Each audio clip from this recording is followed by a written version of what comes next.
भगवान की शरण में आओ। अब आप लोग चाहते तो आनंद है, पर अब कोई रोग से मुक्ति भी चाहे और दवाई भी ना खाए। भाई रोग से मुक्ति चाहते हो तो दवाई खानी पड़ेगी, आनंद चाहते हो तो भगवान की शरण में आना पड़ेगा। बिना शरण में आए आनंद मिल ही नहीं सकता, इसलिए शरण में आ जाओ।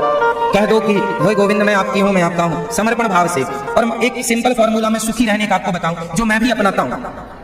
आप कितने लोग सुखी होना चाहते हैं? हाथ उठा लो जो सुखी होना चाहते हैं। सबको सुख चाहिए। तो सिंपल फॉर्मूला है जो मैंने अपनाया है, मुझे बहुत लाभ हुआ है। आप भी अपनाएंगे, आपको भी अच्छा लगेगा। सुखी होने का एक ही उपाय है कि जो भगवान करा रहे हैं, कर रहे हैं, उनकी मर्जी में आप अपनी मर्जी मिलाकर, उनकी इच्छा में अपनी इच्छा मिलाकर भगवान के पीछे पीछे चलते रहो। जो हो रहा है उसे भगवान की इच्छा मान लो। अब आप लोग क्या, नहीं ऐसा नहीं होना चाहिए था, ऐसा नहीं होना चाहिए था, जो हो गया वो तो हो ही गया, नहीं होना चाहिए था। अब ये करने से रोने से क्या होगा? इसलिए जो हो गया ऐसे मान लो ये भगवान की इच्छा थी। क्या भैया? और खुश रहो, क्योंकि अब क्या कर सकती हो तुम? बताओ आपके हाथ में क्या है? अच्छा मुझे बता दो, आप लोगों के हाथ में क्या है? बताओ मेरी माँ, आपके हाथ में क्या है? कुछ नहीं। आप क्या दिन को रात कर सकते हैं? क्या आप सर्दी को गर्मी कर सकते हैं? क्या आप जब जो सोचें जो चाहें, क्या उस समय वो कर सकते हैं जो आप सोचें जो आप चाहें? आप चाहते कुछ और हैं पर हो कुछ और जाता है। क्यों? क्योंकि आपके हाथ में कुछ है ही नहीं। जबरदस्ती जब आपके हाथ में कुछ है ही नहीं तो सारा किसके हाथ में है? फिर ये बताओ, सारा सिस्टम किसके हाथ में है? हाँ, तो भगवान के हिसाब से चलते रहो ना। जो हो रहा है भगवान की इच्छा से हो रहा है, खुश रहो हर हाल में। आप अपनी बुद्धि से, विवेक से आप गलत ना करो बस। बाकी जो हो रहा है भगवत इच्छा मान के खुश रहो, ये सुखी रहने का मूल मंत्र। अब आप लोग परेशान रहते हैं, ऐसा नहीं होना चाहिए था, है ना? ऐसे कैसे नहीं होना चाहिए था? जो होना चाहिए था वही हुआ है ना। अब हमें लगता है कि अब जैसे अभी 2-3 दिन पुरानी घटना मथुरा में ही घटी। एक माँ और एक बेटी जा रही थी, बारिश का मौसम था, भी पानी कितना गिरा कल परसों में। तो एक लड़की का जन्मदिन मना के उसकी माँ आ रही थी, गाड़ी से गाड़ी फिसल गई, उसकी बेटी जाके नाला में गिर गई, नाला जाके यमुना जी में गया। बेटी छोटी थी, चली गई, मिली ही नहीं, कहाँ चली गई। अब इस पे क्या कहा जाए?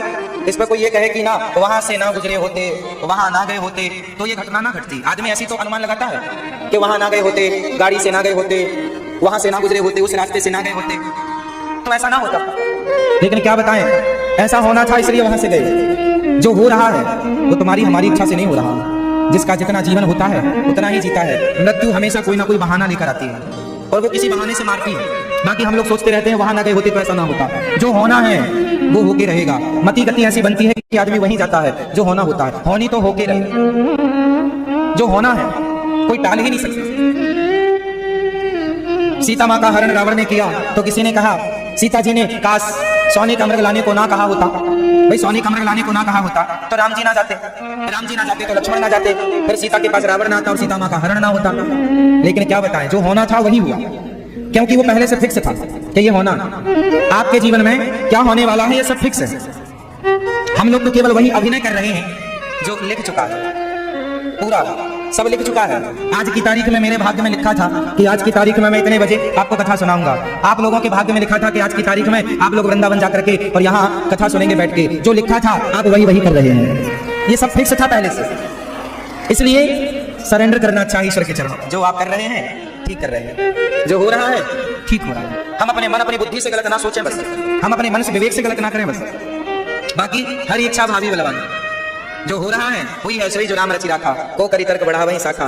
जो होना है, माता सती राम जी की परीक्षा लेने चली गई, कितनी बार समझाया भगवान शंकर जी ने, नहीं मानी। क्यों नहीं मानी? क्योंकि वही होना था जो हुआ, पहले से फिक्स था।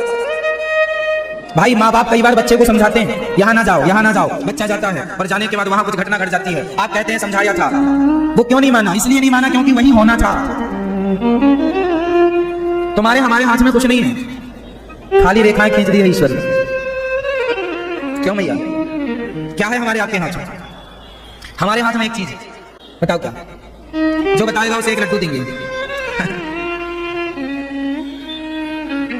बताओ हमारे हाथ में क्या है? हाँ?